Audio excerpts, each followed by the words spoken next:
Third Shift presents The Imposter's Guide to Gaming, your quick fix for gaming news. Now, here are your hosts, Eric and Matt.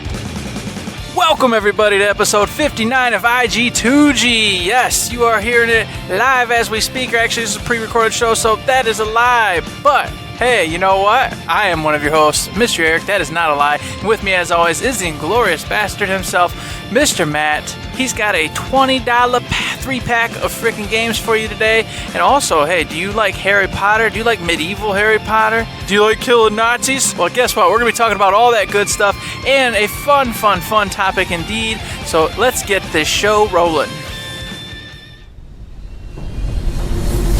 Number 5. So first up in the $20 special, we got Wargroove. Now, obviously, you guys have heard me talk about Wargroove on a previous IG2G when it came out first for Switch and PC, and I was super excited about it, but it wasn't out for a system that I could play. Now it is. It's out for PS4, developed and published by Chucklefish, and when I saw this coming out for PS4, I went, yes, finally, I can play it. And then I remembered to myself, hey, you got a Switch like 2 weeks ago. You could have played it the whole time. Oh, well, Wargroove, as you guys remember, it's kind of an homage to the old Advance Wars games, mixed with a little bit of Fire Emblem, because the commanders you take control of in this game, they're also the units on the battlefield. So they can move around. They've got special abilities that they can do on the battlefield. They all have themed units. You got the dog units, you got flying units, you got all kinds of stuff. And then you have the traditional, Fire Emblem and or Advance Wars system. These units are better against those. Those are better against these. These are better against those. You know how it is. So if you love those old school Fire Emblem / Advance Wars type games, you're going to want to get into this. I want to get into it. It's got a beautiful 2D style presentation. The PS4 version does have all the modes from the Switch and PC version. So you got the big story mode where you're going through playing as all the characters. You got arcade mode for, some quick hit fun. And then one thing that I don't think I talked enough about last time, because when I saw it in the reviews and write-ups, I went, hey, was that there before? Because if it was, I didn't notice it. There's a puzzle mode in here in which you have to defeat the enemy forces in one turn. And that reminds me of the puzzle battles in freaking Thronebreaker that I loved so much. So this is definitely going on my list, whether it's on Switch, whether it's on PS4, whether it's even on PC, because I got a new graphics card. I'm going to have to get Wargroove. You should do it too. The one thing that people have said specifically about this PS4 version, obviously in Wargroove you have local and online co-op. What I've been hearing here so far is the online on PS4 is not very good. Like, there's not a lot of people out there, not a big community. So maybe people who already were interested already got their fix, and so there won't be a ton of people on PS4. Obviously, I haven't experienced it yet, so that's just what I've been hearing. But one thing that is very cool about this version is, in addition to online stuff, you can also design your own campaign maps and share them with people online. And that campaign map sharing is cross-platform. So you can get stuff from the Switch people, the PC people, and share with Switch and PC people on your PS4 here. So that's pretty cool. That'll liven up the it's not really multiplayer, but a multiplayer feel. Like, you can join the community of people who have been rocking Wargroove all the time. Just not in like a direct versus mode, but you can see all the cool creations they've been doing. So that sounds like a lot of fun. It sounds like fun to me. If it sounds like fun to you, go get yourself Wargroove on PS4. Number 4. So first up for me today, I told you guys I had a little bit of Harry Potter for you. Well, it's not exactly Harry Potter, but what it is Fire Emblem Three Houses. This game, of course, was developed by Intelligent Systems, Koei Tecmo Games, and it was published by Nintendo. It was released, of course, on the Nintendo Switch July 26th of this year. So it's out and about in the world. I'm sure you've heard about it. And if you haven't, you're hearing about it now. So a quick hit on this. Strategy RPG. Fire Emblem's been around forever. It used to be out on main consoles. Then it went over to the handhelds. Now it's on the Switch, which is like a hybrid, of course, as you know. One of the most fantastic systems around. You are a tutor or a teacher who comes into this school in a medieval time frame anyway, and you are now going to teach one of three different classes. You're either going to bond with the Black Eagles, or the Golden Deer, or the Blue Lions. Each of these three little factions has its own set of students and their own quirks, abilities, etc., ways in which they interact with one another. You're going to pick between them. You'll get a chance to interact with all of them so you can make a informed decision. Once you do that, you start to guide them in what kind of weapons they use, who they're friends with, kind of get them in conversations whether they like you or not. You do get an opportunity to romance one of the students eventually as the story progresses. But what's really neat in this is that, say you choose the Black Eagles, but while you're teaching, you find out that there's a student in one of the other groups that you really like. You can, through social interactions and using your free days, which of course there are free days in this game. If you did not know, it's much like Persona in that sense, where you'll be moseying about the school. You'll have time to practice with your characters, raise their skill levels at certain things, have them studied so they can become proficient in different weaponry and all this other good stuff, which you'll need all for because of the battles. Yes, you'll be sent into battles, skirmishes with bandits, heretics, the like. Obviously, the story plot will start to progress, and you'll start to battle much deeper, more meaningful enemies, etc., etc. And while you're doing all this, as I said, you can snipe some characters from other factions by getting your characters to interact with them and then getting them to like one another and bringing them over. So there is a little cross-pollination going on, just in case you're wondering. But that's really, really cool. Also, the strategy RPG element, if you don't know what that is, that's when you go into battle, there's square blocks, your different factions, your different units can move different pieces, different places, and have different abilities. They have weaknesses, strengths, depending on cavalry, heavy axes, swords, all that good stuff. So if you're into that nerdy, geeky old strategy RPG type stuff, this might be the game for you. On classic mode, I will tell you, Fire Emblem is permadeath. So if your characters die, they are gone for good. However, for anybody that's new to the series, maybe isn't too willing to try that mode, well, you can turn that off and you can play casual mode, which allows your characters to stay alive. Even if they die in battle, they'll just come right back. It's no big deal. And you can carry on as if it was a typical RPG. It is recommended that you play with permadeath on because that's how Fire Emblem is designed. However, if this is your first time through, hey, you know what? Who cares? Because as I said, there are three factions, and you can just play all over again as a different one. So what's the miss? You got magic, you got swords and sorcery, you got all sorts of really cool stuff. Why not hop on in, play yourself a strategy RPG on the Switch. It's out right now. Really great game. I'd recommend you give it a try. Number 3. So next up on the $20 special, dropping on August the 1st, we got Pandemic, dropping for Switch and Xbox One, developed and published by Asmodee Digital. Obviously, this is the digital version of the classic board game Pandemic. If you don't know Pandemic by now, it's a pretty legendary board game where you control a team of researchers, scientists, medical people, etc., as you try to control the outbreak of 4 different viruses at different locations around the globe. Now, if you play the actual board game, you got different cards. You flip over an event card, and maybe there's an outbreak over here. Maybe it's a massive outbreak, and the virus is kind of spread from city to city. And your job as the player or group of players is to use your characters who each have special abilities, like, you can clear one more virus in this location than normal, or you can, take an extra movement, or any kind of thing like that. And it's your job to go to these places, clear out the viruses. Once certain viruses have been wiped out, they're considered cured. They can't pop back up again. So it's a really interesting board game. I've played the board game quite a bit, and it's easy enough for non-board gamers to get into, but it's also deep enough that you can do a lot of table talk and strategize with other, more in-depth board gamers. So hearing that a digital version of it was coming out, I was pretty excited. The only thing about it is I can't find any reviews or write-ups or anybody talking about this at all. There's one trailer that shows no gameplay whatsoever and some screenshots on the Nintendo website. I will say all the screenshots look good. I mean, it's a nice clean interface from what I can tell. I mean, the game itself is pretty clean and well designed. I mean, it's really well designed because it's a classic. So it looks like if you're a fan of Pandemic, you're definitely going to want to pick this up, because as much as it is fun to play board games and, hold the cards and move your actual meeple all around the board, sometimes, you don't want to take out a box and set it all up and then tear it all down and all that other stuff. So if you've got a Switch, now you can take Pandemic with you on the go without having your buddy Randy knock some cards off the table and your buddy Eric just go crazy and rip up a card because he thinks it's too overpowered. So just grab your Joy-Cons, pass and play. You can play solo, in which case you take control of a bunch of the characters, or up to 5 people. And like I said, you're going around trying to wipe out these diseases. And what's cool about this too, which I should have mentioned earlier, is it's also co-op. It's not a versus game. You're not trying to get one over on your buddy. You're all trying to work together against the board game itself.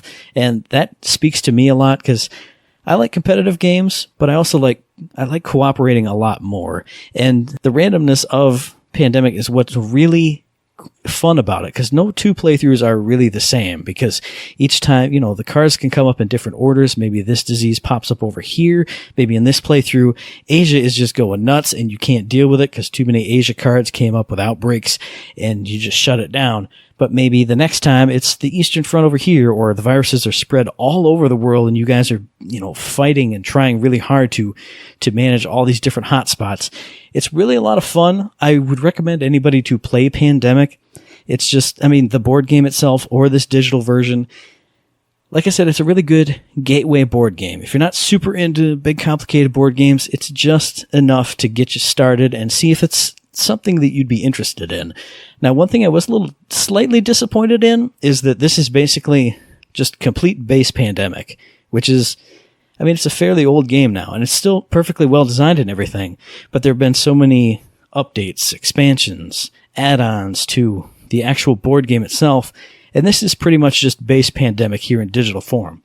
Now, what I have heard is that coming up in December, there will be free DLC with the On the Brink expansion, which I think was the very first Pandemic expansion. I'm not really sure, but you'll have the new viruses in there. They operate and spread in different ways. And then you also have new roles and events that can happen.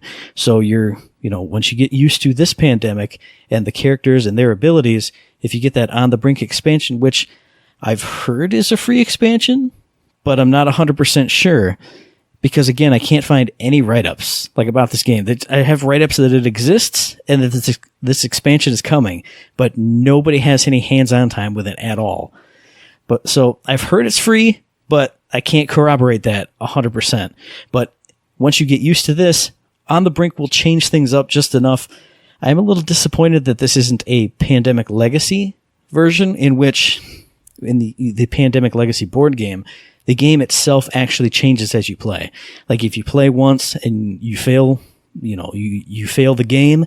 If you play again and fail, then you can open up a card, or open up a little envelope, pull a card out. It'll say, change the actual board in this kind of way. Put a sticker down, or, cross out this area or something.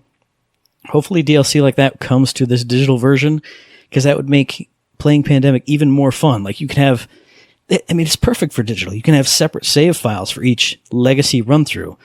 So if you want to play Pandemic in this horrible, atrocious world where you guys never won a single game, and it made it super difficult, and the maps all changed up, and maybe you don't have access to certain, roles or abilities, but then this other game where everything went great, you could totally see the differences between the two just by bopping your save files back and forth. Man, that sounds so good. I really hope they do that, but again, there's no write-ups or anything anywhere. Now I'm just going pipe dreams in my head. So let me just wrap it up by saying I love the board game. It's one of the few that I actually own. So, that goes to show you, because I'm not the big board game guy. It's a lot of fun. So if that sounds interesting to you at all, definitely check out the digital version. If you're not into having a big cool box in your house with a bunch of cool art, you can have a cool digital file on your Switch to your Xbox One, playing all kinds of Pandemic. It's a great game. Check it out. Number 2. Lastly, for me today, I have a game that I've been playing the heck out of. I love it. I told you all I was going to get it. I told you all I was going to play it. I've been told to play it a lot more, and I'm going to play it, also streaming it, with my buddy, the Inglorious Bastard, Mr. Matt himself. So, You guys should probably know by now I'm talking about Wolfenstein Youngblood. Yes, developed by Machine Games and Arcane Studios, published by Bethesda. It was released July 25th for Microsoft Windows or PC, and July 26th for the Nintendo Switch, PlayStation 4, and the Xbox One. So it is another game out and about in the wild right now. Go pick it up. I'm just telling you, I don't care what all these negative sayers. There's a lot of reviews out. Some are great, some are bad. I'm telling you right now, I booted it up. I went in there. You get to play. Well, here. Let me give you the narrative, okay? 20 years after Wolfenstein 2, the New Colossus, America, some of the other places are all been, obviously free of the Nazi reign. B.J. Blazkowicz is the hero of the story, and his wife Anya. They have 2 twin daughters, as you know if you've played the other game, Jessica and Sophia. They grow up, boom. 20 years, they're freaking killers. B.J. Blazkowicz and his wife have been teaching them to do all sorts of really cool stuff. Their friend Abby, who is Walker's kid from the other one, they come into the picture. B.J. Blazkowicz disappears. Oh my goodness, they gotta try to figure out where he went. They find some cool stuff. Off they go on an adventure to kill Nazis and find their dad. There you go. That's the beginning narrative. That's the beginning story. It's a first-person shooter. Just like all the other Wolfensteins, you're going in, it's fast-paced like Doom is, killing Nazis, playing with really cool weapons. The baddies in this one are more varied, very cool, very fun. And another cool thing about it is the enemy types. They've got these large bars and then these short bars. So depending on which one they have, you got to change your weapon type out to match it. So that way you get down the armor to get down their health. Then go ahead and tear away at their health. At that point, it doesn't really matter which one you're using. But it's just a cool little dynamic that kind of forces you to switch in between weapons on the quick. You're going to want to be paying attention to that, quickly switching over, bam, knocking enemies out, taking cover, running around at full speed, using your abilities. You got really, really cool double jump, really powerful. You're in a power suit. Awesome game. I will say it is much more fun playing co-op, which, if you didn't know, it's a co-op game. You can play it by yourself, and the AI will take over your sister for you. But when you're playing with another person, there's so much more you can do. You can distract enemies and then run around and use turrets that are located all over the place to knock them out. You can sneak past dudes while one of you distracts somebody. With the AI, you can't do some of that, so you kind of just got to play your smart game, stay back, shoot, stay covered up, because you will die quickly in this game. And ammo conservation is a thing. You do have to make sure you're managing your ammo. You have to be rummaging around. So if that kind of bugs you, I warn you now, maybe get it on easy mode so you don't got to worry about it so much. But if you want to play through normal, you got to make sure you're going through all the stuff. All the things you find, get them. You're going to want to be doing that. You're also going to want to be choosing perks. Yes. Every time you level up, you'll get a new perks. All these little attribute points, basically. You'll go into like mind, power, and there's another one. And you'll choose different, like get more health, get more armor. Your pickups are extended. And you'll get more when you pick up. Then your abilities, which you can either do a crush ability where you kind of like knock into the enemies and knock them down and do damage to them, or you can do an invisibility cloaking device thing. You can get both of them, but you only start with one and you'll pick it right at the beginning of the game. I thought that was pretty neat. It allows you to just kind of pick up and go right from the start instead of getting it halfway through the game and then not being used to using it, so probably just not use it and ditch it most likely. Really cool mechanics, really cool gameplay, really fun. Jessica and Sophia's interactions together are a lot of fun. They're always bickering back and forth, pepping each other up, which, if you didn't know, pepping's a thing. It's really cool. If you go ahead and pep, there's different peps. You can get like health, armor. You'll just do like a thumbs up or a devil horns, that kind of thing, and away you go. You give them the health, you give them the armor, you give them all that good stuff. A lot of fun. So much more I could say. So far, having a great time with it. It is more of an open world, so think Division 2 and Destiny, where you kind of have like a hub you go back to, and then you're picking up all sorts of side quests, and then your main quests you can't go to right now. You have to like level up, and the narrative tells you you're just not ready for it yet, so go help us out. We need help anyway, da-da-da-da-da. Away you go. If you don't like having more of that open world, pick your own questing and do all this stuff to level up and then get powerful enough to finish the main quest, I don't know, it might not be for you, but I'm really enjoying it. I like it. I like Destiny 2. I like Division, and I like Wolfenstein. So kind of a blend between them, a little experimentation going on here. I'm digging it. If it sounds interesting to you, hey, maybe you'll dig it too. Number 1. So last but certainly not least, on the $20 special, we got Mighty Switch Force Collection, which dropped on the 25th of July for Switch, PC, PS4, and Xbox One. This is developed and published by WayForward, who are the guys who do the really cool Shantae series. Now, if you've never heard of Mighty Switch Force, like I totally hadn't until this collection came out, it's a game all about like switching which blocks are active. And if it's hard to kind of picture what I'm talking about, think of like the P block from Super Mario Brothers, how it switches coins to blocks or empty blocks to full blocks. That's basically what this game is all about. Like you take control of a character and you have the ability to switch which blocks are active. So you'll run through the level. There'll be, normal walls and floors and stuff, but then you get to certain blocks with a highlight around them. And if you switch your hat, it's like a little like siren cap that your character has. If you switch it, then certain ones that are filled normally become unfilled, become transparent. They don't exist anymore in the world. There's no other way to say it other than that. And then the ones that are transparent become solid, and you can walk on them, you can jump on them. So it's all about navigating.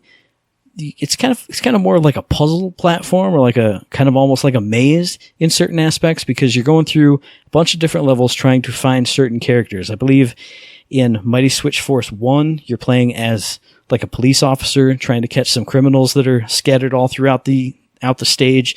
In Mighty Switch Force 2, you're a firefighter trying to rescue, I think it's the same characters, but they're in danger because of fires and flames all throughout the stage. So it's kind of finding your way through this maze/puzzle by using this switch mechanic. And I mean, there's no real way for me to make it sound as good as it looks in action. I would say definitely go check out a trailer or somebody's video review of any Mighty Switch Force game, because if you watch it in action, you might be sold just like I was as soon as I saw it. Like I listened to, I put on a video review, but I wasn't watching it. And I went, oh, it's like some kind of Switch thing. I don't get it. I don't know. But then I watched that same review as I was getting ready for this episode. And I went, wow, not only does the mechanic look good and look like it feels really good, because each time you switch, there's like a little pause as the blocks kind of pop in and out. So you jump, switch, and there's like that little like hang in the air as things switch around. So I don't know, there's something really cool and like looks like viscerally cool about the platforming and the switch mechanic itself. But also the characters are really stylish and like kind of, I wouldn't say stylized, but the pixel art style of the first two games you get in this collection, it's really charming, which is what WayForward is really good with, especially with that Shantae series. Now, like I've said, the first game you're like a police officer hunting down criminals. There are some enemies all throughout these stages, so you have like a little blaster in the first game, which comes in the collection. Then you go to Mighty Switch Force 2, where, like I said, you're a firefighter and you have like a fire hose. A lot of the puzzle aspects about it are based around fire. Like certain things like catching a certain enemy on fire and then manipulating that enemy to burn through an obstacle, or using your hose to break through like a brick of sand so you can access a certain area, or combine the two, break down a sand brick with your fire hose so that you can manipulate an enemy to step on some fire and then move him around to where you need to clear something. It's really cool. You really got to see it in action, especially some of the blocks where you have to, like I said, the blocks go transparent and opaque, so they're there or not. And there's certain blocks that actually like rocket you in certain directions. So if you jump in the block while it's transparent, you can't do anything. But when you make it opaque, like you get sucked into a little hole in the block and then it like shoots you up like a rocket in certain directions. So some of the coolest stuff I've seen about it is, especially in Mighty Switch Force 2, the fire-based one, is catching an enemy on fire, luring it to one of those blocks that's transparent, then whoop, making it opaque again, where he gets sucked into it, rocketed off this way to another rocket block that's also transparent. So you switch that one to opaque as soon as the enemy's in it. It shoots them off another way. You repeat that 2 or 3 other times, and then he finally hits this burnable wall, and then you can progress through the stage. I mean, you really got to see it in action. It's so cool. It's so charming because you can make enemies fall through transparent blocks, but if you turn them opaque, like just a standard block, while the enemy is over the transparent thing, it like knocks them forward and they splat against the screen. Like if you think of like Turtles in Time when you're fighting Shredder and you throw, the Foot Clan guy against the screen, it goes, oh man, it looks so cool. It's so cool and fun looking. I really want to pick this up myself, but we've only talked about the first 2 games that you get in this collection. Now, the third game you get it's an HD remake of the first game, but it has a couple little tweaks. I mean, not only is it HDified, it looks gooder. It looks more gooder, but all the art is now hand drawn. So the characters have a lot more like fun, like personality to them. Not like the other ones don't, but it's more of a pixel art style, not like super 8-bit or anything like that, but they're all based on pixels, as you would assume from a 2D side-scrolling jump and bump puzzle platformer, which I didn't even mention before, but sorry, there it is. But now the HD version, not only is it all hand-drawn art, so there's a lot more personality to the characters just in their movements and their idle animations, but it also like zooms the camera out a little bit more, and you really have to watch them side by side to notice the difference because the games look like they feel really good, just, the default games. But this one kind of pulls it back so you get like more of an idea of how to plan your approach to certain things, or maybe you see, the path upward a little bit more than you could before. It looks like it feels like a lot better in this HD remake. But then again, speaking of pulling the camera back, there's the fourth game in this, I believe it's called Mighty Switch Force Academy. It's kind of like a VR missions or a danger room type scenario. But what this does is pull the camera back so far that it almost looks like you're working on like a Pac-Man maze. So you can see all the different avenues of approach to all the different, characters you have to go either arrest or rescue, and all the different enemies that you have to manipulate and the different like puzzly ways you have to manipulate them. So you get like I almost want to say a bird's eye view, but it's like a bird's eye view, but if that bird was like off to the side, a bird's side view, is that a thing? That's not a thing, but it is now. Definitely go check out some screenshots, check out some videos of this collection and of this game especially, because you'll definitely get it. There's something there. I don't know. There's something about it. I like the look of it. It looks like all the characters are so small, so I feel like the personality kind of goes away a little bit, but the overall, like, you're looking at an entire puzzle and you have to figure out how to get through it. Like, it really appeals to me, this zoomed out style of the game. I mean, from what I've seen, it's a pretty easy, these are all pretty easygoing games. Like, I haven't seen any super ridiculous puzzles or, super death traps or anything. Now, from what I've seen so far, these mostly look like pretty easygoing puzzle platformers. I kind of use puzzle in like soft finger quotes, because I haven't seen anything like super hard, no super death traps or anything like that. But this looks like a fun, casual, cool puzzly experience, and you get 4 games for only $20. So even if you play through 1 and then take like 4 weeks off, come back another month, play through 2, come back another month, play through the HD remake, and then do the same thing for Academy, you're getting well worth your money's worth here. I mean, I have to reiterate, definitely check out some videos, some video reviews of it. I feel like if you like indie platformers, you will fall in love with this one like I did. As soon as I saw it in action, I went, okay, that's right up my alley. So if you're a weird indie guy like me, you like puzzles, you like platformers, you like cute art styles, you like feeling clever when you like figure out how to manipulate things, check out the Mighty Switch Force collection. You're going to have a good time.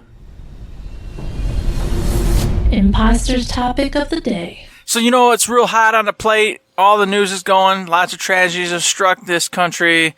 More to come, more to pass. This is an issue. It's always been there, always coming up over and over and over again. And I want to address it because it's serious, all right? And this is why video games make us insane and do bad things. Why? Why is this happening? What do these video games do to us, Matt? that turn us insane. And do you have examples of this? I don't know. I just thought we'd have an open conversation about why you're insane and why video games made you that way. And then, of course, I'd like to, finally open the book and kind of air the dirty laundry or let the butterflies out of the skeleton. You know what I mean? Let's get this. That's not even a saying. That makes no sense whatsoever. Sound good to me. I don't know. Clearly, the video games have done this to you. They have, Matt. They definitely have.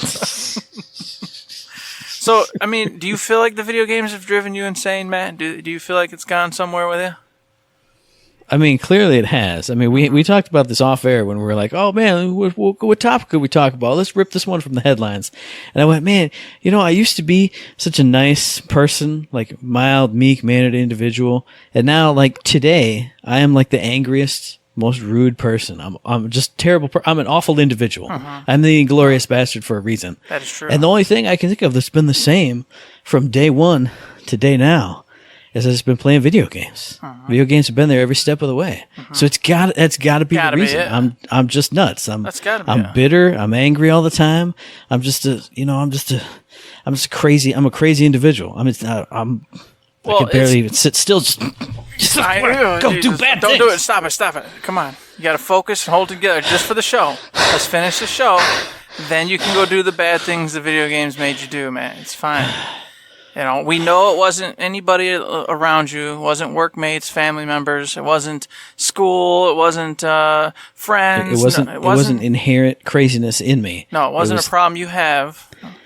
It was the video games. It was the video games. They did this. It's the one constant. This is my opening statement. What about you, Eric? All right. Well, you guys all know by now that, yeah, I'm not right. I've never been right in the head. Video games traumatized me when I was young. And they really just opened doors for me and made me feel that I could do things that I shouldn't be doing. But I thought, hey, it's happening in a game. Why can't I do it in real life? And at a young age, I played a game called Tarak, okay? And when I was playing this game, I said, man, I would love to be this Native American, this powerful Native American man who killed dinosaurs. I said, this is just insane. This is awesome. So I thought to myself, duh, it's real in a video game. It could be real in real life. So what I did is I went to a college, right? And I went to a local college and I said, hey, is anybody up for some tripsy art, cool stuff, like hipster stuff? And all these college kids came running, from the hills. So I went and I ordered all these, what's that dinosaur with the little claws? Here, raptor, velociraptor, right? I ordered a bunch of these velociraptor costumes, and I went and I snuck down to my dad's basement, and I fiddled the lock on the doors, and then I fiddled through the one locks in his room, these giant locks. I was like a James Bond in this thing.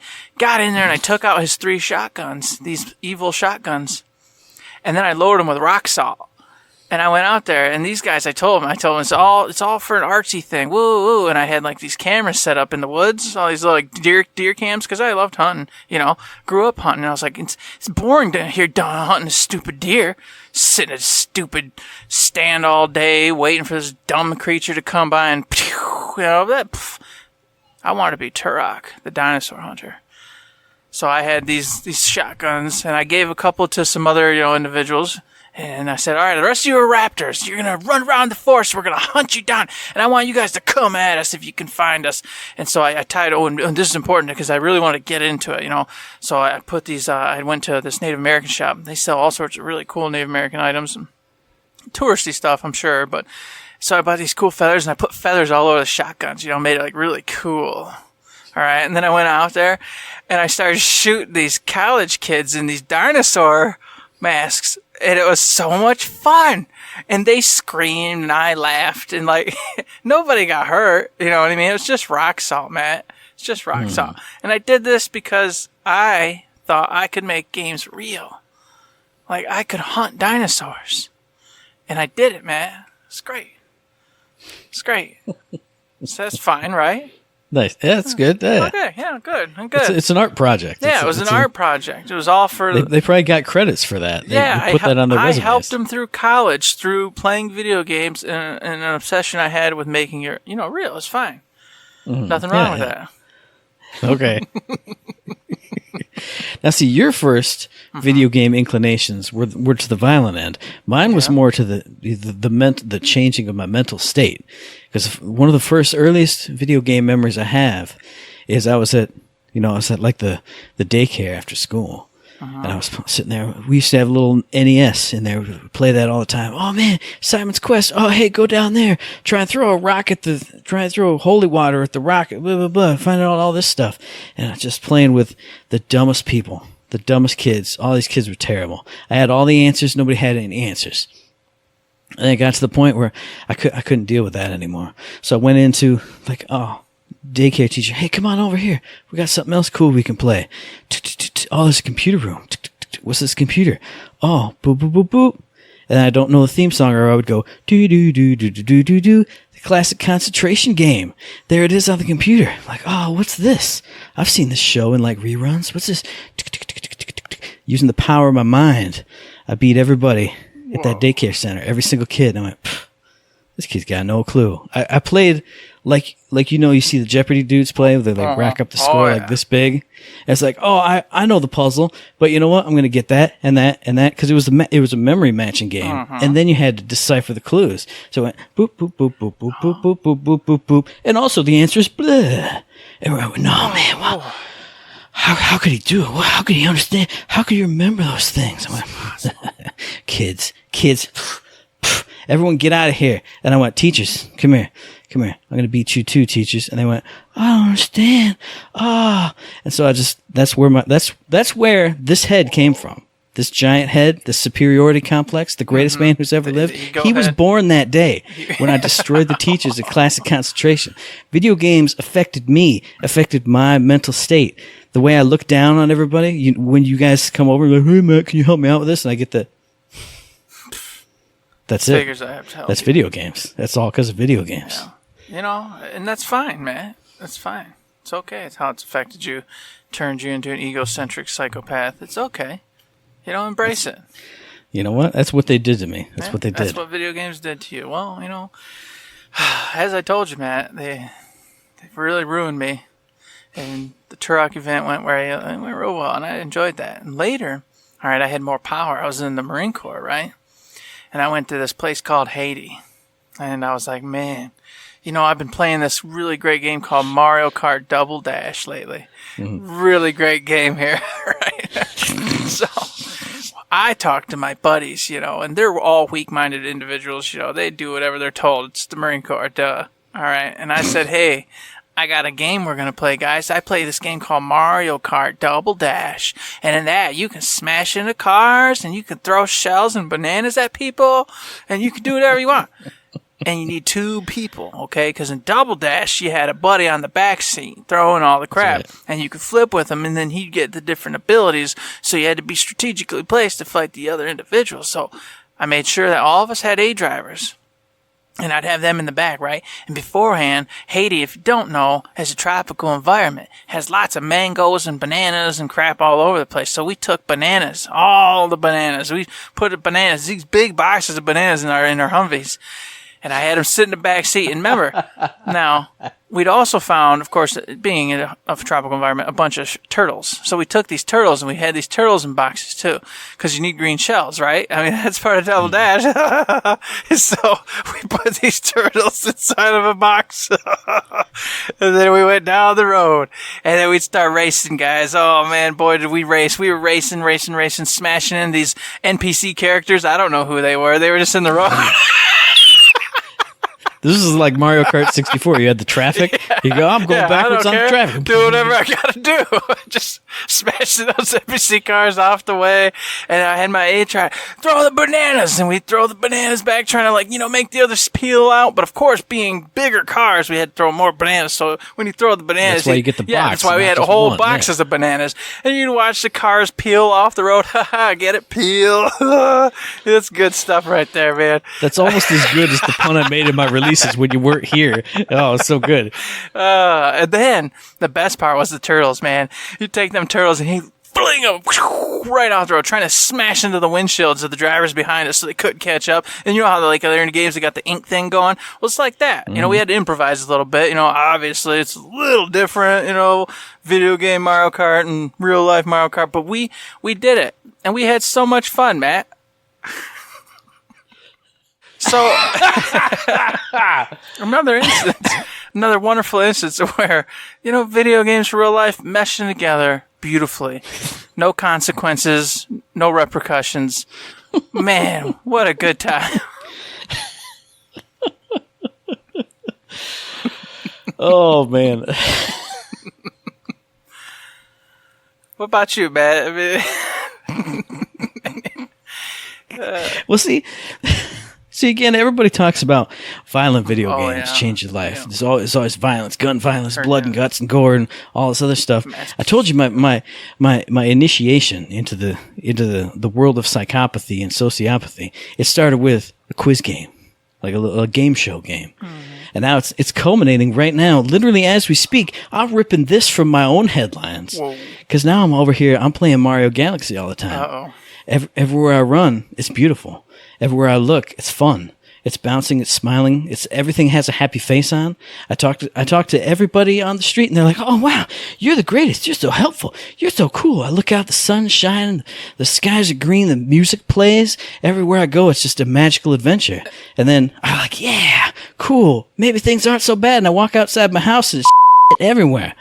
I go to a dingy gray building. You know, when you go into buildings in Mario, you have a fun bonus level and you get a power moon and you get to like dance and go ting, you got a moon. Yeah, what do I get to do? I get to stand there and I get to scowl at people. And they say, "Hey, here's something stupid." And I go, "This isn't a power moon. This is this is garbage." It's garbage. The treasure's found, man. No. The treasure's never found. There's no music anywhere. The skies are gray and dark and stormy. I can't throw my hat on a dinosaur and become a dinosaur and run all around. Boy, Matt, I understand. God, if only don't start shaking. It's fine. It's fine. Break the chair. Gotta break something. No, I told you guys. This is what video games do. Oh, Jesus. We're not going to finish this. This is what video games do. Look at him. He can't handle real life anymore. That's why I got to go on the Patreon and make a 30-minute episode about killing my friends. Oh, that's a hook. That's a hook. Get to get on Patreon to find out what happened to me. Yeah, well, it probably wasn't. Whatever happened to me, I can promise you isn't good. That's for sure. Oh man, this is not good. Matt's. See, folks, this is what video games do. All right, well, what was it? This one I really want everybody to understand. All right, this is an open moment here, okay? This is between all of us, the listeners, and us. This isn't to go anywhere else. This is my coup de grace, okay? This is something I've been working on my whole life for, and the payout's coming, all right? It's coming. So a long time ago, I played a game. It's called Final Fantasy VIII, okay? And I thought this game was just the neatest neato. And part of the story, if you don't know, is a group of characters, all seemingly random, meeting each other throughout this game, doing things together. And then they come to find out that they were actually all from the same orphanage. And they were fated to save the universe. And I said, wow, that's deep. Okay, I got this. And so I sat there in my room just pondering it. And I said, I got it. So I lived by an orphanage. So I snuck to this orphanage one night and I stole 7 little children, all the ages 4 to 7. And then what I did, now listen, this is the part where it's a little iffy. I debated this forever, folks. I didn't know which way to go with this. Because remember, in FF8, they didn't remember each other. All of them but one. Only one remembered the other ones. It was the weirdest thing ever. And I said, how can I replicate this? So I took a mixture of hallucinogenics and sedatives, and I mixed them up, and I writing to all these 70s kids. All right. Except, well, actually, no, that's a lie because I had to keep the one. Get 6. I had to keep the one. And then I took them and I drove for like 3 whole days to different doorsteps around the United States. And I dropped this child off at a random doorstep. And then I went back home. And you know what? I'm still waiting for these kids to be grown-ups and meet one another and find out that video games have created World War III and the world is falling apart. Mankind is screwed up, made black holes too big because they were trying to replicate some silly video game like Portal 1 or 2. And everything has gone to shit. And it's going to be my plan come to fruition that these 7 random children that I spread across the United States are going to all come together. They're going to start saving the world. And then one of them, the one I left, is going to go, wait, we were all at the same place. We're like family. And then, pow, minds are going to be blown. Oh. No, see, I also know part 2 of the story. You're not telling the people the rest of the story. You're not telling the people that the headmistress of that orphanage became the world ender that they had to save them from. You're not telling the people that they're going to have to come together to stop you. You're the one who's going to try and end the world. This is what video games. See, look what video games have wrought. I'm going to be like a sub-boss. I'm going to be like the dragon you ride in your first form. Jesus Christ. It's going to be the best, Matt. You're going to love it. You know, if you follow that story, okay, I'll be in space. I'll be like an Aeon in space that they got to go battle or whatever it is with the dragon ship. Okay, I'll do that. I'll do that for you. Thank you. I appreciate it, Matt. I wasn't going to tell the people the ending. I thought I was going to leave that a closed book so they could figure it out some other day. You know, if they really wanted to. But this just doubles down on see this is why video games are so dangerous. This is why they destroy the world. They really do. They make you but you created the saviors, so is it really that bad that you're destroying the world? Exactly. Because they're going to stop They're going to stop me. That's the whole point of this. I'm the best good guy there is. This is like a time loop. I created my own nemesis. It's like Harry Potter. You saved the world by destroying it. You're like Thanos. Yes. You're Thanos. Exactly. Thank you. Oh, I'll take it. Appreciate it. God, and that's video games too. I mean, it's going to be. That's nerd crap. That's video games. I mean, this is all bad stuff. All bad stuff that ruins your mind. It's the whole reason the world's in the shape it is. Exactly. So I mean, this is why everybody video games are evil, and this is what you get. This is what you get. The kind of insanity from Mr. Matt, Mr. Eric, who clearly both have problems and issues because of video games. Yeah, we're both deranged, and only because of video games. Only because of video games. Not because of anything else. Nothing else in my life ever that's done anything to make me the way I am. Just video games. They did it. Nope. No crazy parents or nothing. It's all fine. No traumatic experiences. No nothing. It's just it's that damn Mario and classic concentration. Well, you know, damn it. If Zelda would stay out of trouble and could handle things on her own, I wouldn't have to go keep on being reborn and saving the freaking world over and over again. Okay? You know? God. No one can ever do anything on their own. Stupid people. Stupid everything. God. Imposters Wrap Up. So what do you think out there in podcast land? How have violent video games, non-violent video games, like quiz show games, how have video games ruined you and made you into a horrible monster like they always say that they do on the news? Let us know via email at info@thirdshift.me, tweet at us at thirdshift.me, and find us on Facebook under Third Shift. Indeed, you can find us over there, but you can also find us on the old Patreon. We treat it just like a tip jar. You like what you hear, you have fun with the conversation and or discussions. Well, consider heading over there and give us $1, $2, $3, $5, $10, or maybe that coveted $1 million, in which case we will open up that Food Lion. I'm still telling you guys, it's going to be great. We're going to have a whole aisle dedicated to babies in jars. We're going to have a mascot running around, going rawr, and doing all sorts of cat stuff. It's going to be the best. You're all going to love it. So somebody out there throw that $1,000,000 our way. But until that happens, hey, we understand if you can't. You can support us in so many other ways, like that Twitch Prime membership over there on the Twitch, watching us play, listening to us play, whatever it is you're going to do. Mailbag questions, positive feedback, 5-star ratings on the iTunes and other locations. Any of those other podcast carriers or whatever you want to call them, hosts. Video games, they've just turned me into a terrible person. But of course, this podcast drops every 2 weeks on Tuesday, so we'll be back in your ear holes on the 20th of August for our very next episode. And you can find that episode on iTunes, on Stitcher, on Podbean, on Spotify, and on YouTube.